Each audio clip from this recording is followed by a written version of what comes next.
Et c'est parti pour une nouvelle séquence shooting. Nous sommes, si je ne dis pas de bêtises, le 28 octobre. Et aujourd'hui, ben voilà, je filme une petite capsule, une nouvelle petite capsule, comme dirait Georges Mouton, le docteur Georges Mouton. Petite dédicace au passage, petit clin d'œil à lui.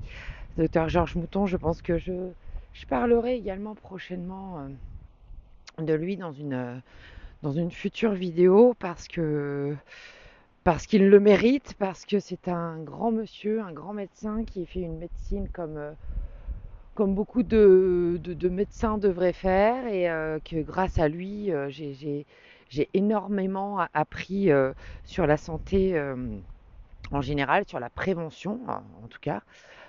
Et puis surtout, j'ai eu pas mal de pistes au niveau de divers désagréments que moi je pouvais avoir au niveau intestinal. Et bref, grâce à lui et grâce à son équipe, les choses ont plutôt évolué dans le bon sens pour moi. Donc ça mérite que je le partage. En tout cas, aujourd'hui, c'est pas du tout le sujet dont je voulais vous parler. Je voulais vous parler d'un sujet qui me semble assez important puisque il s'agit du sujet de la course à pied et qui me semble important parce que moi personnellement je m'y suis remise depuis quand même quelques mois, depuis le début de l'année 2025 et puis euh, et puis qui me semble important parce que je trouve que quand même il y a énormément de personnes qui se sont mis à la pratique de cette compétence physique humaine. Et donc, chose que je trouve bien évidemment géniale, on va pas se mentir, c'est quand même plutôt pas mal, quoi. Mais force est de constater que je ne pense pas que tout le monde soit au courant que pour pouvoir jouir, je vais utiliser ce verbe-là, pour pouvoir jouir pleinement de cette activité physique, eh bien, il nous faut certains prérequis. Voilà, des prérequis dont personne ne fait état et qui me semblent importants pour autant de partager. Alors bon, je ne suis pas, comme vous avez pu le constater, dans le même cadre que d'habitude, je suis à Carnac et il y a un peu plus de passages là où je me situe. Et donc voilà, c'est pas forcément quelque chose qui me met super à l'aise, mais voilà, je préfère être en mode tranquillement pour pouvoir faire mes petites vidéos. J'aime pas trop que les gens entendent de quoi je parle. J'ai l'impression de me donner en spectacle et bon, c'est pas trop mon truc, hein. En plus, tu vois, j'ai attendu exprès. Je me suis dit, voilà, je vais attendre juste avant le coucher de soleil. Il devrait y avoir un petit peu moins de monde sur le petit sentier de douanier. Je devrais être un petit peu plus tranquillou. Bon, alors, bon, pas du tout, d'une. Et de deux, il fait beaucoup moins beau que tout à l'heure. Et voilà, peut-être, on ne le voit pas, mais il y a du petit crachin. Voilà, ça crachine ici. Mais bon, au moins, vous avez un beau petit paysage pour accompagner cette nouvelle vidéo, ce nouveau sujet. Donc, ouais, course à pied. Donc oui, force est de constater que, moi, je suis un petit peu hallucinée. Déjà, d'une part, de la flambée du nombre de coureurs que je peux voir, que je peux croiser moi-même quand je cours. Et puis, en fait, je suis assez à chaque fois hallucinée des différentes façons que je peux observer, des différentes façons de courir des uns et des autres. Il y a des choses vraiment assez surprenantes et ne serait-ce qu'au niveau de la façon de poser les pieds au sol, d'utiliser ou non les bras, euh, les, la- les pieds qui partent sur les côtés. Enfin, il y a vraiment des choses assez atypiques et c'est ça qui m'a incité à me dire non mais faut que j'en parle quoi. Qu'est-ce qui fait que voilà que certains semblent avoir une course qui est plutôt efficiente et qu'est-ce qui fait que d'autres semblent courir avec pas mal de petites compensations et puis potentiellement ces compensations, euh, ces petites bizarreries qu'on peut observer, est-ce qu'elle n'aurait pas un impact à un moment donné sur sur la santé humaine? Généralement, on se met à courir pour prendre soin de soi, et je pense que pour pas mal, quand je vois leur façon de courir, à la longue, j'ai un peu peur pour eux que ce soit plus délétère qu'autre chose. Et donc, du coup, qu'est-ce qu'il faudrait, comment m'exprimer, les choses auxquelles il faudrait faire attention pour pouvoir justement optimiser, on va dire, ses performances en tant que coureur. Je pense qu'il faut déjà se demander, voilà, pour pouvoir courir, donc avant, qu'est-ce que je dois maîtriser? Avant de pouvoir courir, il faut que je puisse marcher, que je sache marcher. Avant de savoir marcher, il faut que j'ai les différentes capacités en moi pour pouvoir faire face à la gravité et me tenir debout. Mais avant de pouvoir tenir debout et de faire face à la gravité, il y a également encore tout un tas d'autres étapes par lesquelles il est vraiment extrêmement important et essentiel de passer. Et ce sont les fameuses étapes que l'on retrouve dans tout simplement le développement moteur humain. Donc on va bien évidemment avoir tout ce qui va être la pratique du 4 pattes pendant un certain nombre de mois. Et puis un 4 pattes pareil qui ressemble à un vrai 4 pattes, pareil, c'est toujours pareil, sans compensation. Il va y avoir bien évidemment également le fait d'avoir passé un certain, bonjour, un certain nombre de temps à se balancer dans la position 4 pattes. On va avoir également tout ce qui va être le ramper ventre au sol, et notamment le fait de ramper en se propulsant, en agrippant le sol avec le gros orteil. Le gros orteil, c'est lui qui nous permet de nous propulser justement dans la marche et dans la course à pied. C'est en se poussant dans le rampé avec le gros orteil qu'on vient vraiment brancher également toute la chaîne postérieure, tous les muscles à l'arrière du corps. C'est pas négligeable quand même cette affaire-là, d'accord? Donc forcément, si j'ai pas fait assez de rampé ventre au sol et que je me suis pas propulsée en utilisant ce gros orteil, vous vous doutez bien que forcément derrière ça a un impact sur pas mal de choses, entre autres bien évidemment la, la capacité à utiliser correctement mes pieds, mais bien évidemment, voilà, la capacité à utiliser mon pied également pour me tenir debout, la capacité à utiliser mon pied pour marcher, pour courir, hein, quand on revient toujours à ce sujet du jour qui est la course à pied.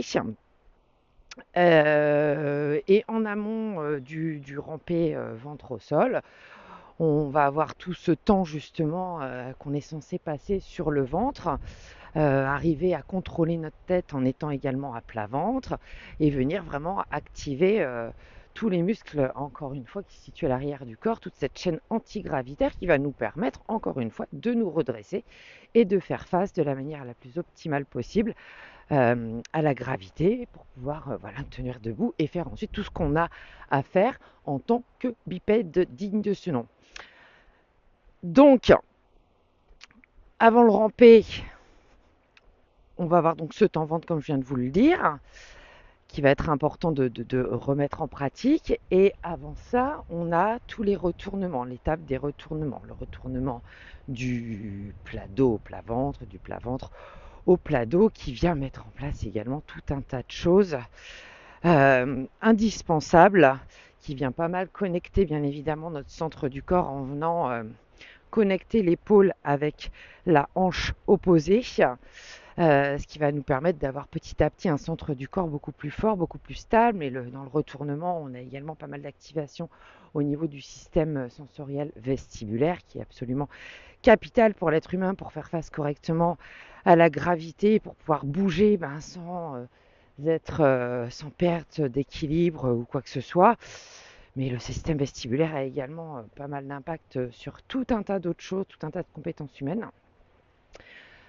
Mais le but, c'est pas de faire une longue conférence. Ça fait déjà quand même, voilà, déjà 10 minutes. Je pense que je peux potentiellement en avoir déjà perdu quelques-uns qui n'aiment pas les vidéos trop longues. Donc ouais, retournement, vraiment. Étape capitale également pour la capacité de notre colonne vertébrale à faire des mouvements de rotation. Et la rotation, mais on retrouve ça, dans la marche, on retrouve ça dans la course à pied également, quoi. Et avant ça, bien évidemment, on va avoir tout ce qui est mouvement sur le dos, la capacité à pouvoir soulever sa tête, avoir vraiment les muscles du cou suffisamment forts, suffisamment toniques pour pouvoir redresser cette tête qui est très très lourde justement quand on est à cette étape de notre vie où nous sommes des nouveau-nés. Et c'est pas pour rien, c'est que quand même au niveau de la tête, on a quand même pas mal de nos sens. Et puis bien évidemment, il y a tout ce qui est en lien avec la respiration et notamment notre capacité à respirer par le nez avec le diaphragme. Et force est de constater que je croise énormément de coureurs qui courent en utilisant uniquement leur respiration buccale. Voilà. Voilà, je crois que je n'ai jamais croisé personne qui respire uniquement par le nez, quoi. Donc inspire, expire uniquement par le nez. Il pleut de plus en plus. Je sais pas quoi. Voilà, c'était pas du tout prévu qu'il pleuve comme ça. Donc voilà, avant de pouvoir faire de la course à pied, si je dois résumer, il faut bien évidemment savoir marcher et savoir donc surtout maîtriser, savoir se tenir debout. Avant de pouvoir se tenir debout, il faut maîtriser impérativement toutes les étapes dont je vous ai parlé. Le 4 pattes, les balancements quadrupédiques, tout ce qui est le rampé à plat ventre, les mouvements en étant ventre au sol, les retournements, les différentes le contrôle de la tête dans différentes positions, la respiration. Et je ne l'ai pas précisé, mais quand je parle de 4 pattes notamment et du rampé également ventre au sol, là ce que ça vient également mettre en place, ces pratiques motrices, c'est le fait de pouvoir coordonner l'utilisation de la droite et de la gauche. Donc d'utiliser par exemple le bras droit avec la jambe gauche. Et on constate bien qu'en principe dans la marche et dans la course, il faut vraiment qu'il y ait une activation haut et bas du corps de manière opposée, contralatéralisée. Ok, c'est vraiment, encore une fois, c'est ça qui va vraiment nous permettre de vraiment connecter les deux parties de notre corps, les deux parties de notre cerveau et d'accéder à toutes nos compétences humaines. Mais c'est surtout ça qui va nous permettre de nous déplacer aussi de la manière la plus optimale possible, avec le moins de compensation possible et en ayant vraiment un centre du corps qui est bien fort avec bien évidemment cette connexion en croisée, cette connexion en croix, épaule, hanche opposée que l'on retrouve également donc dans les rotations, dans les retournements. Donc voilà pour les différents mouvements qui pourraient être intéressants d'incorporer en plus de vos sorties de running. Voilà. C'est pas pour rien qu'on est censé passer par toutes ces étapes-là, c'est parce qu'elles nous permettent d'accéder à la bipédie et à toutes nos compétences physiques d'être humain, mais encore une fois, j'insiste que par le biais de ces mouvements, ce n'est pas uniquement l'accès à nos mouvements volontaires, c'est aussi l'accès à toutes nos compétences humaines, qu'elles soient d'ordre cognitif, qu'elles soient d'ordre émotionnel ou qu'elles soient d'ordre social. Tout passe par le mouvement. Voilà, le mouvement nous permet de nous brancher, de nourrir notre système nerveux. Et plus notre système nerveux est nourri, dense et compétent, et plus on a accès à nos compétences humaines. Donc, que ce soit pour la course à pied ou tout un tas d'autres choses, repasser par le sol, repasser par ces grandes étapes de notre développement. Et sinon, pour en revenir à la course à pied, un autre point auquel il faut faire extrêmement, sur lequel il peut être intéressant d'accorder du temps, c'est vos pieds. Et oui.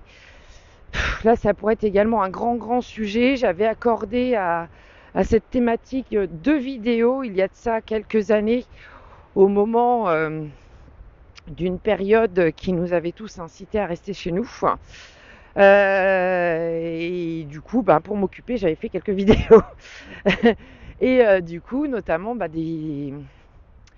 j'avais accordé 2 vidéos sur cette thématique des pieds, de la santé des pieds, parce que bah, c'est quand même sur quoi, c'est quoi qui porte le reste du corps, ce sont quand même nos pieds. Et pour pouvoir justement remplir pleinement, et encore une fois, sans compensation, sans conséquences délétères pour notre santé, et ben il faut que nos pieds, tout simplement, oui, alors j'étais en train de dire, voilà, je m'égare encore une fois. Donc pour que nos pieds puissent jouer leurs différents rôles, c'est ça que j'étais en train de dire, à savoir nous permettre de nous tenir debout, nous permettre de nous stabiliser, permettre d'amortir le sol dans nos déplacements, nous permettre également de nous propulser dans nos divers déplacements, que ce soit encore une fois la marche ou la course. Putain, je suis trempée. Je suis trempée, les amis. Juste avec du petit crachin, j'arrive à être trempée. Donc il faut que voilà, on ait des pieds qui continuent de jouer leur rôle de pied. Malheureusement, dans nos sociétés modernes, c'est le fashion qui prime sur la santé humaine. Et du coup, on a des choses à nos pieds qui sont ultra délétères, hein, que ce soit pour les femmes, des fois des chaussures à talons, des chaussures pointues, hyper étroites, voilà, des espèces d'escarpins, des mocassins, mais même pour les messieurs qui doivent s'habiller en costard-cravate et qui ont des chaussures en cuir hyper rigides, hyper pointues. Et du coup, ou que ce soit nos jeunes qui, purée, se retrouvent avec à vouloir absolument mettre à leurs pieds des baskets hyper lourdes avec des semelles ultra épaisses. Bon, bref, c'est vraiment c'est un non-sens. En principe, on est censé voilà, ne rien avoir à nos pieds. La seule chose qu'à la rigueur on pourrait mettre, ce serait quelque chose de très très souple qui nous permettrait juste tout simplement d'éviter de nous blesser en fait. Mais il faudrait avoir des chaussons qui respectent toujours la physiologie, l'anatomie de nos pieds, et c'est loin d'être le cas. Et forcément, un pied qui, qui ne, que l'on n'utilise plus sous toutes ses compétences, devient un pied faible. Voilà, un pied, c'est plein de d'os, c'est plein de petits ligaments, c'est plein de tissus, c'est plein de muscles, tout ce que vous voulez. Et forcément, un pied qui ne peut plus jouer son rôle parce qu'on l'enferme dans un carcan, parce qu'on l'enferme dans un cercueil, qui est la chaussure, à un moment donné, qui prend le relais. Qu'est-ce qui se passe? Qu'est-ce qui se passe si le pied ne joue plus son rôle de pied? Et c'est tout ce qui est au-dessus qui vient encaisser. Donc les chevilles, les genoux, les hanches, la colonne vertébrale. Bref, c'est tout jusqu'en haut. Donc n'oubliez pas ça, chouchoutez vos pieds. N'hésitez pas à aller voir les 2 vidéos que j'avais consacrées à ce sujet. Il y avait une vidéo où j'évoquais je présentais un certain nombre de petits exercices que j'avais moi-même tirés en fait du bouquin de Cathy Bowman, Va-nu-pieds, grâce auquel moi aussi j'ai mes pieds pour pouvoir passer, pour pouvoir quitter tout simplement les chaussures modernes, même si moi je n'ai jamais trop mis d'escarpins, de chaussures à talons, quoi que ce soit, j'étais plutôt en basket tout le temps, mais pour autant pas des baskets qui respectaient l'anatomie du pied humain. Des baskets trop étroites, trop lourdes, trop rigides, et mon pied, du coup, ça devient un parpaing, quoi. C'est pas le pied devient un parpaing, encore une fois, hein. Ce sont les conséquences derrière que je vous ai citées, quoi. Donc du coup, j'ai voulu rééduquer mon pied pour pouvoir repasser ensuite, petit à petit, à des chaussures plus respectueuses, qu'on appelle des chaussures minimalistes, des barfoot, voilà, des choses comme ça. Et donc du coup voilà, je m'étais inspirée du super livre que je vous conseille de lire si voilà ce sujet vous intéresse, si vous intéressez à votre santé, à votre bien-être physique et forcément par ce biais-là tout le reste. Et voilà, Va-nu-pieds de Cathy Bowman. Et j'avais donc dans une deuxième vidéo, j'avais justement parlé de la chaussure et je démontrais toutes les comment arriver à bien choisir une chaussure, qu'est-ce qu'il fallait observer. Donc vous avez ces deux petites vidéos là qui peuvent être intéressantes. Et bien évidemment, comme pour tout le reste, voilà, pensez à chouchouter la base, tout ce qui est à la base de nos capacités humaines, tout ce qui est à la base du fonctionnement de notre système nerveux, à savoir nos différents systèmes sensoriels. Donc ça pourrait également voilà, être intéressant de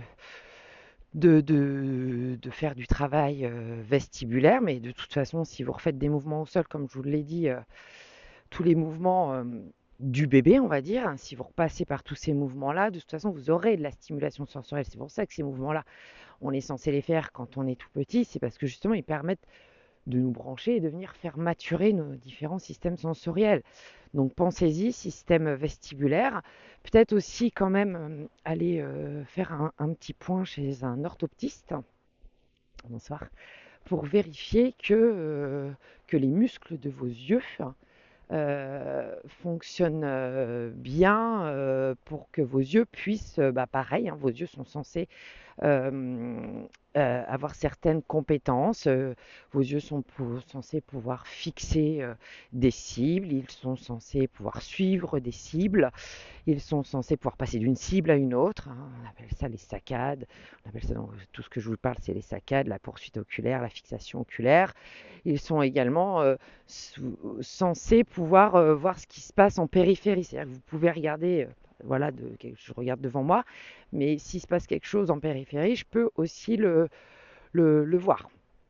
Hop là, il y en a qui essayent de m'appeler pendant que je suis en train de... Bon. Bref, hein, c'est pas le moment. Donc, et donc ça, on n'y pense pas, quoi. On va toujours contrôler sa vision, hein, l'ophtalmo. On va chez l'ophtalmo. Mais voilà, un vrai bilan chez l'orthoptiste, voilà, ça, on n'y pense pas. Et je peux vous assurer, ah oui, il y a la convergence aussi. Convergence. Et moi, rien que ça, dans mes suivis, quand je fais des convergences, je peux vous assurer que pour beaucoup, les deux yeux ne convergent pas de manière optimale, quoi. Et donc, c'est un petit peu les yeux et les pieds, c'est un petit peu en fait comme les quatre roues, on va dire, de la voiture, hein, si on doit faire un petit comparatif. Si ça ne fonctionne pas correctement, si c'est pas bien, on va dire, calibré, eh bien, c'est comme s'il y avait un défaut dans le parallélisme et bon, vous avez du mal à, à bien diriger votre véhicule. Bon, moi là, en l'occurrence, c'est votre corps. Donc voilà, quand vos yeux, les muscles de vos yeux sont pas calibrés pareil à droite et à gauche, quand les muscles ne sont pas, les muscles de vos yeux ne font pas les rôles. Ah, j'ai du mal à parler hein, ce soir. Hein, ça doit être la pluie. Hein, voilà. Ne remplissent pas les rôles qu'ils sont censés remplir, c'est pareil, ça se répercute sur vos épaules. Donc on peut avoir une épaule plus basse que l'autre, on peut avoir des rotations d'épaule. Donc forcément, ça se répercute sur ce qu'il y a en dessus, en dessous. Rebelote, la colonne vertébrale, le bassin. Et ça va jusqu'aux pieds. Voilà. Bon, j'ai beaucoup parlé encore. Hein. J'ai beaucoup parlé dans le désordre. Hein. Tout ça n'est pas... à chaque fois que j'ouvre là, je me lance dans une vidéo. Je sais globalement de quoi je vais parler, mais je ne sais pas comment.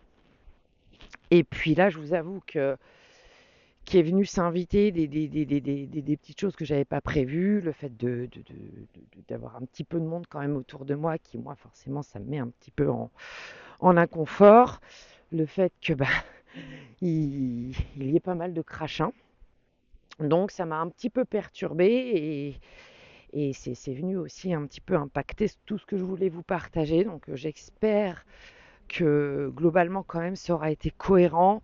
Si c'est pas le cas, surtout vous n'hésitez pas à me faire un retour. S'il y a des thématiques pareilles de vidéos, voilà, des sujets sur lesquels vous voudriez que je voudrais que je parle, voilà, encore une fois, hein, j'ai pas du tout la science infuse. Moi, j'invente rien, je ne fais que vous partager euh, des choses que j'ai pu découvrir ces dernières années et qui m'ont semblé d'une évidence bah, déconcertant. Je me suis dit, mais bordel de bordel, quoi. En fait, à la base, on a tout. L'être humain, il a tout. Tout est bien prévu, tout est bien foutu, et puis nous, on peut pas s'empêcher de venir mettre des petits cailloux dans la machinerie et de se compliquer la vie, en fait. C'est des choses qui vont nous compliquer la vie. On croit qu'on se facilite la vie, mais non, malheureusement, non, ça va plutôt en sens inverse. Donc en tout cas, pour la course à pied, voilà, remettez des mouvements primordiaux, comme on les appelle, remettez des resets, des réinitialisations motrices. Encore une fois, si vous êtes un peu perdu sur tout ça, n'hésitez pas. Moi, il y a mes petits programmes en ligne pour ça, hein, si ça peut en intéresser quelques-uns. Vous pouvez trouver des choses facilement, hein, sur YouTube, sur Internet, hein. Je ne suis pas du tout la seule à faire tout ça. Donc repratiquez ça, chouchoutez vos pieds, chouchoutez vos systèmes sensoriels. Allez faire un point chez l'orthoptiste. Voilà, vous demandez à votre médecin généraliste un, enfin, un certificat, une ordonnance pour pouvoir aller faire ce bilan et puis éventuellement des séances de rééducation s'il y en a besoin. Et puis bien évidemment, il peut aussi être intéressant d'effectuer, enfin c'est même pas, c'est évident qu'il faudrait également faire accorder des séances d'entraînement, des séances d'entraînement contre résistance, quoi. Un peu plus, voilà, du travail de force, du travail de musculage, de musculation pour le bas du corps. Ça pourrait être très très bien d'incorporer aussi ça dans vos entraînements. Voilà, sur ce, ça fait combien? Voilà, quasiment bientôt une demi-heure. Je vais aller retrouver mes petits fouteux. Et puis, je vous dis à très vite pour une prochaine vidéo. On se quitte ici. J'adore cet endroit. C'est rempli de pins. Voilà, j'ai eu la chance une fois de voir un petit écureuil. Magique, magique, magique. C'est un super endroit. On entend la mer qui est juste pas loin. Puis là, il n'y a plus personne. Tout le monde est rentré parce que bah, vous devez le constater. Le soleil est couché. Il commence à faire sombre. Donc on s'arrête sur ce petit coin de paradis. Ciao tout le monde et puis à bientôt pour une prochaine vidéo.